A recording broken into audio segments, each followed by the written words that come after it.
Hello दोस्तों, आज की इस वीडियो में आपको अर्धवृत्त का क्षेत्रफल बहुत ही आसान तरीके से निकालना बताऊंगी कि अगर अर्धवृत्त का जो क्षेत्रफल होता है उसे किस तरीके से निकाला जाता है।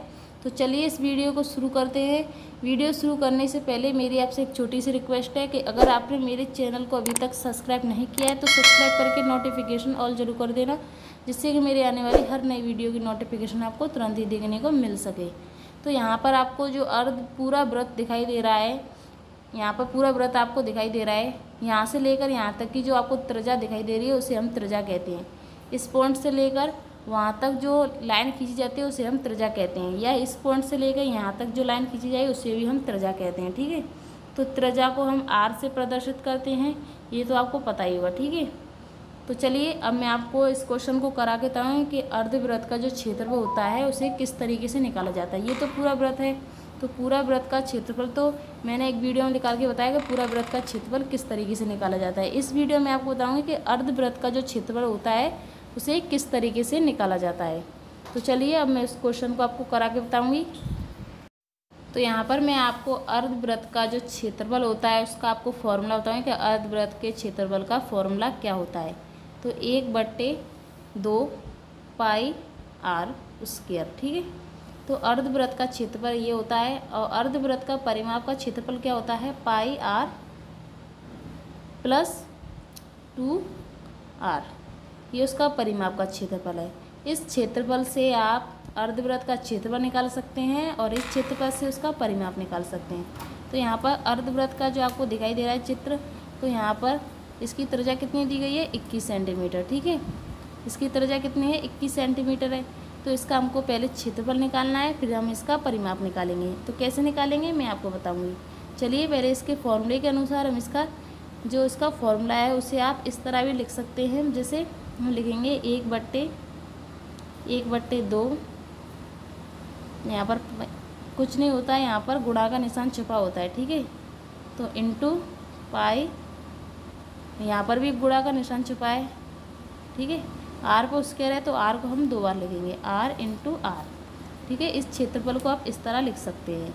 तो यहाँ पर पाई का मान कितना होता है, 22/7। अगर हम 22 में 7 से भाग देंगे, 22 में हम 7 से भाग देंगे तो यहाँ पर लिख लेगा जो आंसर होगा कितना होगा, 3.14।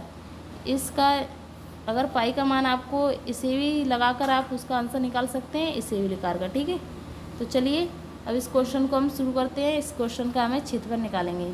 तो यहाँ पर आर जो हमारी त्रिज्या है वो कितनी दी गई है, 21 सेंटीमीटर। ठीक है, 21 सेंटीमीटर दी गई है यहाँ पर जो हमारी त्रिज्या है। ठीक है, अब हम इसका क्षेत्रफल निकालेंगे। तो यहाँ पर लिखेंगे हम यहाँ पर 1/2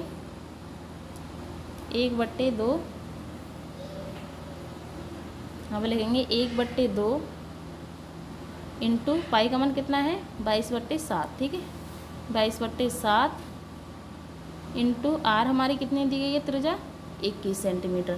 तो यहाँ पर लिखेंगे 21 इंटू 21। ठीक है, अब हम इससे जो संख्या हमारी कट जाएगी उसे हम काट देंगे। तो 7 से 21 कट सकती है, 7 से 21 3 बार कटेगी। ठीक है, अब 2 से 22 है वो कितनी बार कटेगी, 11 बार। ठीक है, तो हम यहाँ पर लिखेंगे 1 इंटू 11 इंटू 3 इंटू 21। ठीक है, अब इन सभी का हम गुणा करेंगे। तो लिखेंगे हम यहाँ पर 11 का हम 1 में गुणा करेंगे तो 11 ही होगा, 11 इंटू 21 का हम 3 में गुणा करेंगे तो कितना होगा, 21 तिया 63। ठीक है, तो यहाँ पर लिखेंगे 63। अब 11 का हम 63 में गुणा करेंगे तो हमारा जो क्षेत्रफल है वो निकल जाएगा। ठीक है, तो हम यहाँ पर लिखेंगे 11 इंटू 63। तो चलिए अब इसका हम गुणा करते हैं। तो लिखेंगे हम यहाँ पर लिखेंगे हम 63 इंटू 11। तो चलिए उस गुणा करते हैं। 1 से 3 में देंगे 3, 1 से 6 में देंगे तो 6। इसी तरह यहाँ पर ऐसे लिख लेंगे संख्या को, 3 की 3 लिख लेंगे, 6 और 3 9 होंगे और 6 की 6। तो यहाँ पर जो हमारा क्षेत्रफल है वो कितना है, 693। ठीक है, क्षेत्रफल में पूछा है तो यहाँ पर हम लिखेंगे सेंटीमीटर स्क्वायर। क्षेत्रफल में पूछा है तो सेंटीमीटर स्क्वायर। तो हमारा जो क्षेत्रफल है वो निकल आया कितना है, 693। ठीक है, तो यहाँ पर जो हमारा क्षेत्रफल है वो निकल आया है। अब हमें इसका क्या निकालना है, परिमाप निकालना है। ठीक है, तो चलिए अब परिमाप का हम जो फॉर्मूला है उससे लगाकर हम उसका परिमाप भी निकालेंगे। तो कैसे निकालेंगे, तो लिखेंगे हम यहाँ पर उसका क्षेत्रफल क्या है, पाई r प्लस 2r।